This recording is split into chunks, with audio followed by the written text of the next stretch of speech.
Ladies and gentlemen, Haas here. Recently we had the VIP and open demo stages of Anthem, BioWare's upcoming science fiction loot shooter, which is now only a little more than 1 week out. Between the two demos, not a lot changed, the content was mostly identical, and beyond a few fixes the experience was the same. So, having spent about 20 hours with this content, I wanted to discuss the potential Anthem might have. The demo included mostly mid-game content, allowing you to play up to level 15, included one stronghold, and near the end gave a brief glimpse at the Cataclysm events by spawning ancient titans and coloring the sky. First of all, I thought this was a rather weird demo build to show off. Supposedly the build was relatively old, and it sure showed. The performance was, suffice to say, nothing short of terrible, and it doesn't inspire a lot of confidence, so let's start there. On my end, I struggled to even run the game in 1440p. In fact, it would only hit 60 FPS when the settings were put entirely on low, and even then it had dips. 1080p didn't fare a whole lot better, with me resorting to a combination of medium and a few high settings for only barely comfortable performance. Now, Anthem runs on the Frostbite engine, so to compare the performance to the recently released Battlefield 5, which uses the same, it is absolutely night and day. Whereas I could easily run that game at 1440p with mostly maxed out settings and had a smooth experience in both the early beta and the game's eventual launch, seeing Anthem struggle so much on a wide variety of systems is nothing short of a poor showing. Granted, performance is certainly an element most likely to improve. Again, Battlefield 5 also improved a lot between beta and launch, but you would hope that a demo showed so close to release would be a better indicator of whether or not to expect problems on PC. These are certainly not the only issues the demo showed, and although I don't want to linger on this too long, again it remains to be seen how a newer build fares, it has to be pointed out that the demo suffered from numerous issues. Sound would frequently cut out, especially if you played as the Storm, loading screens could take rather long, even on an SSD, enemies would frequently despawn in the free play mode, and PC controls were less than ideal, with flying and swimming on mouse and keyboard being rough to say the least. Again, let's hope launch will solve all of these problems, but at this stage I can only advise caution. That said, let's dig into the gameplay and talk about the potential I do think Anthem has. Anthem is all about your javelins, your mech suit with which you explore the vast outdoors, and they come in 4 different variations, which function as classes that you'll separately unlock and gear up. These are the Ranger, the Storm, the Interceptor, and the Colossus. Both demos opened up with putting the player in the Ranger first, so let's start there. Ranger is very much the stock character of the bunch. Think of the soldier in Mass Effect. Your abilities are simplistic and not particularly creative. You have grenades, you have some missiles, you're not the best at flying, you're not the tankiest of the javelins, you're middle of the pack in basically everything. Personally, I hope to see a lot more variety in abilities come release, because as it stands I found the Ranger to be rather dull. A very impressive looking mech, especially their ultimate missile barrage, but not a very inspiring one, resorting to plain shooting the most of all javelins. And frankly, Anthem's strengths do not lie in its shooting mechanics. Anthem thrives when you're in hectic mobility gameplay, flinging abilities at every enemy. The shooting is fine, but certainly not its strong suit. It has a decent variety of guns and they felt a little hit and miss. The autocannon, for instance, exclusive to the Colossus, had some real weight and punch to it, but most of the pistols felt like pea shooters. Ultimately, the shooting was solid, but not in any way incredible, meaning that a javelin such as the Ranger, who seemingly falls back on it the most, felt a little underwhelming in places. In fact, to link shooting to enemies, I think a big issue that made it feel less impressive than it could have been was the rapid speed at which enemies were recharging shields. Essentially, most enemies had 2 layers of health, regular health and the blue shields which recharged. And as long as they had those shields up, guns like a sniper rifle didn't have that impactful headshot potential. Once those shields fell off, it felt a lot better, but often I found that shields would recharge before you had reloaded your gun, making smaller enemies feel more like bullet sponges than they needed to be, and making pure gun gameplay far less rewarding. Ultimately, it is a loot shooter, and it seems almost a basic issue with this genre that enemies need to have inflated health pools to generate a sense of power progression. I think if the shielded enemies become less of a prevalent issue, it ultimately will be fine, but in the end, Anthem's pure shooting was certainly not the highlight of the experience, and the Ranger as such was underwhelming. Moving on to the Storm, the javelin I spent most of my time with, this was a class focused mainly on hovering in the air and bombarding enemies with abilities, and this javelin clearly plays into the strengths of Anthem more. Anthem has a ton of verticality. And awkward PC controls aside, flying in Anthem has a ton of potential. Simply moving around the free play space, dodging snipers, or extending flight as long as possible by skimming the surface of a river was truly very enjoyable. The Storm plays into this more as it extends the maximum hover duration, and in addition increases your shields while hovering, meaning that if you're looking for additional verticality, the Storm is a good one to go with. Secondly, the Storm has a much more interesting array of abilities, going by the demo from fireballs to lightning storms and concentrated blizzards.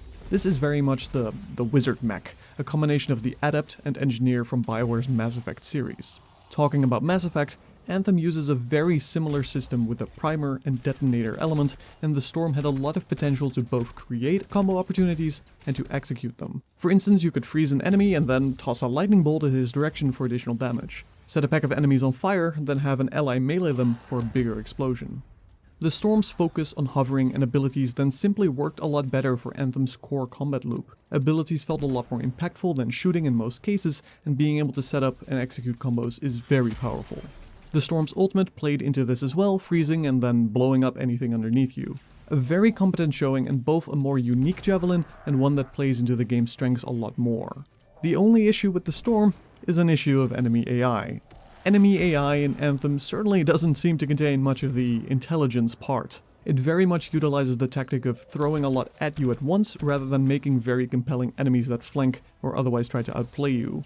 In the large scheme of things, it didn't feel like this was a big issue because combat certainly can get chaotic, but when taking individual enemies on in a 1v1, it was obvious they weren't very smart. With the Storm, boss fights got more trivial than usual, as enemies seemed to have even less of a defense against hovering. With the exception of snipers and turrets knocking you out of the sky, I do hope Titans in the full game have a better toolkit for dealing with a lone flying space wizard. Now, talking about playing into the game's strengths, enter the Interceptor. The Interceptor is the agile javelin focusing entirely on mobility and responsiveness, and as Anthem works best when quickly moving around, I gotta say the Interceptor by far has the most potential for a fun experience. The Interceptor has not one but 3 dodges in addition to a triple jump. The Interceptor's melee does not have recovery time, meaning you could spam melee to your heart's content, and a few Interceptor abilities played into this mobility as well. The end result is an incredibly fast, very powerful javelin that, with quick responses, can dodge virtually everything and move faster than anyone else in combat. Based on the demo, they also showed quite a nice variety of abilities ranging from a more focused melee build to a ranged build or somewhere in between. Last, and unfortunately I do have to say also least, is the other side of the coin, the slow and sluggish Colossus. This is by far the javelin I hope to see change the most between the demo and the eventual launch, as the Colossus has a ton of tiny and bigger issues that made me want to stop playing this javelin entirely and move on to one of the others.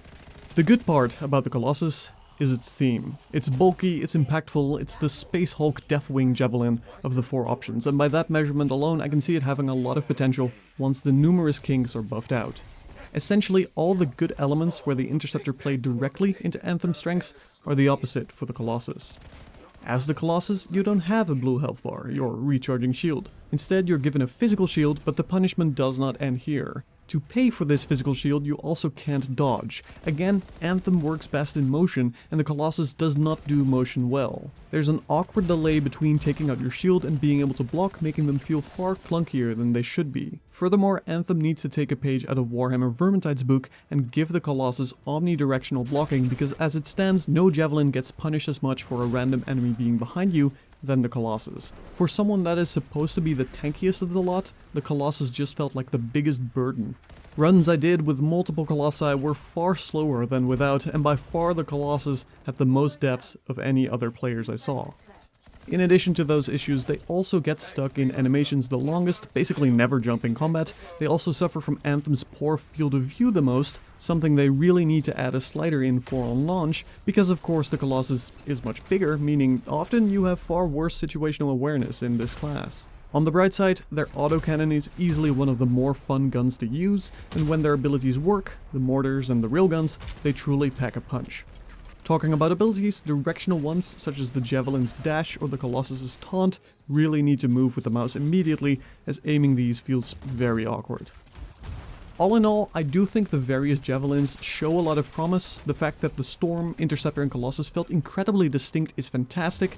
In addition to this, the customization of your javelins is very well executed and ranges from different parts to wear and tear. and virtually every color you can think of. BioWare has done a very good job of differentiating these classes and allowing you to customize them to show off your own style. Finally, I want to briefly address two other issues Anthem has not related to combat. First of all, it has far too many loading screens. Perhaps it's an issue with the gameplay slice given to us in the demo, but the mission structure of Anthem requires you to go out into the open world, often go through 3 or 4 loading screens moving from dungeon to dungeon, and then back to Fort Tarsis, your home base. If you want to swap gear, you'll open the map, leave the dungeon, spam your way through the end mission screen, get another loading screen to get back to Fort Tarsis, then walk your way to the Forge, which incurs another loading screen, and then repeat the same to start a mission. It's noticeably tedious in the demo, never mind if you have to do this constantly in the full title. Leading into this is also the inability to inspect allied javelins and base your equipment and load out on theirs.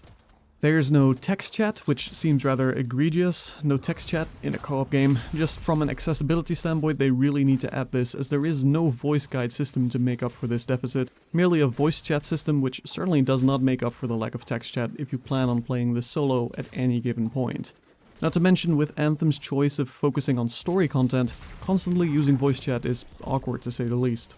And finally, I want to talk about Fort Tarsis itself, as this is not a very promising look into how the story content might be delivered. Fort Tarsis felt extremely lifeless, with NPCs standing around like it's an amusement park without customers or service. Everyone waits for you to walk to them to give you their tiny bits of dialogue with which you only have some basic interaction. A few NPCs seem to carry things around, but generally it's a very empty experience, which is odd considering BioWare's amazing hub creations in Mass Effect and Dragon Age. So, all in all, a mixed bag. A lot to improve, not merely on the performance and usability end, but it does certainly have potential. When the game got hectic, when I got to fly around and bombard enemies, it was a very enjoyable experience, but in the demo it was barred by far too many obstacles that need to be removed come launch. Thanks for watching, my name has been Haas, and I'll see you in the next video or livestream.